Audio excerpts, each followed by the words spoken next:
Heho Pop gengs!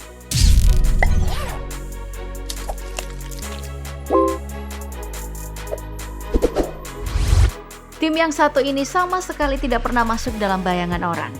Di fase grup, Maroko bukan sebagai tim kuda hitam. Lebih rendah lagi, tim underdog. Tapi Maroko memberikan banyak kejutan selama Piala Dunia Qatar. Mari kita bahas bagaimana timnas Maroko sukses menumbangkan Portugal dan tim raksasa lainnya. Harus kita akui, perjalanan Singa Atlas, julukan Maroko hingga babak 4 besar bukan kebetulan. Mereka harus berjuang dan menyingkirkan tim-tim unggulan. Berada di peringkat 22 FIFA, timnas Maroko menjelma menjadi penjagal para raksasa Piala Dunia Qatar. Yang pertama, timnas Maroko berhasil mengandaskan Belgia lolos ke fase 16 besar. Padahal Belgia berada di peringkat 2 FIFA. Bahkan di grup F, Maroko adalah pemuncak klasmen. Lolos di fase 16 besar, Maroko harus bertemu dengan Spanyol yang merupakan peringkat 7 FIFA sekaligus pemegang juara Piala Dunia 2014. Beban berat, tapi lagi-lagi Maroko memberikan kejutan dengan berhasil mengimbangi permainan Spanyol dan memaksa bermain hingga adu penalti. Di drama ini Spanyol sama sekali tidak bisa memasukkan bola ke gawang Maroko. Di fase 8 besar, Ronaldo CS yang berada di peringkat 9 FIFA adalah penghalang nyata bagi Maroko. Di luar dugaan, Ziyech CS berhasil mengatasi perlawanan Portugal dengan skor tipis 1-0.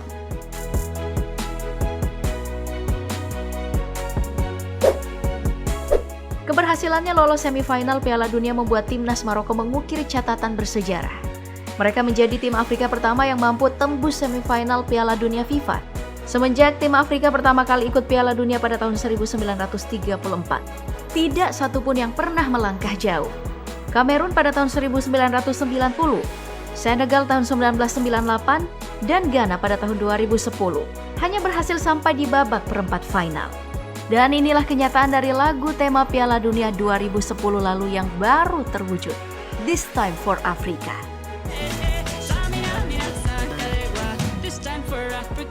Ini sebenarnya bukan kebetulan bagi Maroko. Sejak tahun 2009, Federasi Sepak Bola Kerajaan Maroko dengan dukungan Raja Muhammad ke-6 menggencarkan transformasi sepak bola secara besar-besaran. Stadion berstandar FIFA dibangun. Talenta-talenta keturunan Maroko yang lahir di luar negeri juga berhasil dijaring. Program pendidikan sepak bola yang disebut di Akademi Muhammad VI telah banyak melahirkan talenta muda. Salah satunya adalah Youssef En-Nesyri. Selain tercatat sebagai tim Afrika pertama yang bisa lolos ke semifinal, Maroko juga mencatat rekor lainnya. Gol sematawayang Youssef En-Nesyri ke gawang Portugal mencatatkan rekor. Lompatannya tercatat setinggi 2,78 meter dan merupakan yang tertinggi selama Piala Dunia. Rekor lompatan tertinggi Ronaldo memang 2,93 meter. Tapi itu tidak terjadi di Piala Dunia, melainkan di Liga Domestik. Maroko juga mencatatkan rekor dengan hanya sekali kebobolan dalam 9 laga. Satu-satunya kebobolan hanya lewat gol bunuh diri saat melawan Kanada. Melawan tim-tim kuat seperti lawan Kroasia, Belgia, Spanyol, dan Portugal. Maroko mencatatkan clean sheet bahkan saat drama adu penalti. Tapi Maroko punya catatan buruk selama Piala Dunia. Mereka menjadi tim paling kotor selama laga dan yang terbanyak di antara tim yang lolos perempat final.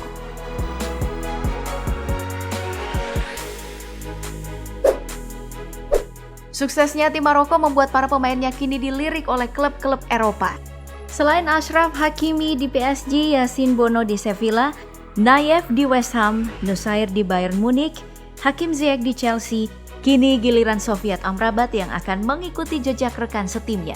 Berkat permainan apiknya di lini tengah, ia sekarang diincar banyak klub Eropa. Liverpool, Tottenham Hotspur, dan Marseille yang akan bersaing secara ketat untuk menggait Sofian Amrabat. Bahkan sang pelatih Walid Regragui sudah melihat bakatnya sejak kecil.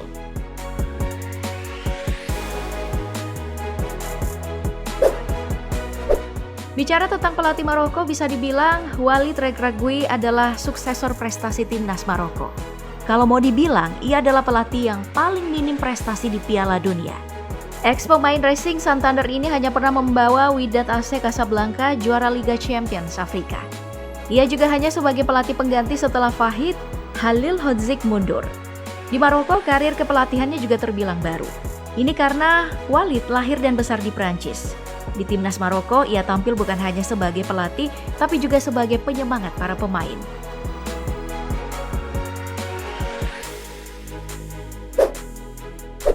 Di luar dari itu, mari kita singgung sisi lain dari para pemain timnas Maroko. Banyak yang bilang kesuksesan timnas Maroko juga tidak terlepas dari para ibu para pemain. Sebelum Piala Dunia bergulir, pelatih dan Presiden Federasi Sepak Bola Maroko sepakat untuk mengundang sejumlah orang tua pemain yang terpilih. Makanya setiap Maroko merayakan kemenangan, selalu saja ada pemandangan di mana mereka langsung menuju bangku penonton untuk memeluk atau mencium sang ibu. Atau menari bersama dengan ibu di pinggir lapangan. Yang cukup menjadi sorotan adalah ibu dari Achraf Hakimi yang datang di stadion dengan tampilan sederhananya. Ternyata, sang ibu dulunya seorang asisten rumah tangga. Kalau mau dibandingkan kehidupan Hakimi ditambah dengan sang pacar, sangat kontras. Oke, apalagi yang menarik dari timnas Maroko? Ternyata 14 pemainnya adalah kelahiran luar negeri. Sebut saja Hakim Ziyech, ia adalah warga negara Belanda keturunan Maroko. Tahun 2015 ia memilih untuk memperkuat skuad Maroko.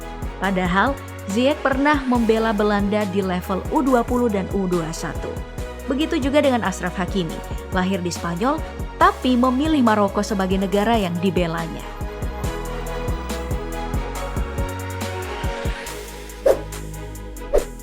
Suksesnya Maroko bertahan sampai semifinal juga sebagai penanda bendera Palestina dan sorak-sorakan kebebasan Palestina masih akan bergema di Qatar. Bukan hanya supporter, para pemain juga. Saat merayakan kemenangan atas Portugal, mereka mengibarkan bendera Palestina di samping bendera Maroko. CJ Werleman, seorang jurnalis asal Australia pun menilai kalau Maroko adalah mimpi buruk bagi Israel. Selama Maroko masih tampil di Piala Dunia, selama itu pula mereka akan mewakili Palestina. Akun Twitter @khalidbeidon juga membuat cuitan dengan mengklaim kalau Maroko mewakili 2 miliar orang muslim di seluruh dunia. Tapi itu memang benar. Maroko memang membawa ekspresi keagamaan bagi umat muslim dan juga pesan kemanusiaan bagi seluruh dunia. Di Indonesia, euforia dukungan ke Maroko juga besar. Seperti yang dilakukan oleh para santri. Mereka mendukung Maroko dengan mengadakan nonton bareng di pondok pesantren sambil mendengungkan sholawat. Sebenarnya bukan hanya karena Indonesia adalah mayoritas muslim sehingga mendukung Maroko di Piala Dunia. Lebih jauh dari itu, kedua negara ini sangat dekat sejak era Soekarno. Saking dekatnya, salah satu nama jalan di Maroko menggunakan nama Presiden Soekarno. Pertemuan antara Maroko dan Prancis juga bukan hanya tentang sepak bola, tapi lebih jauh dari itu. Pertemuan keduanya menggambarkan kembali sejarah panjang kolonialisme Prancis di Maroko.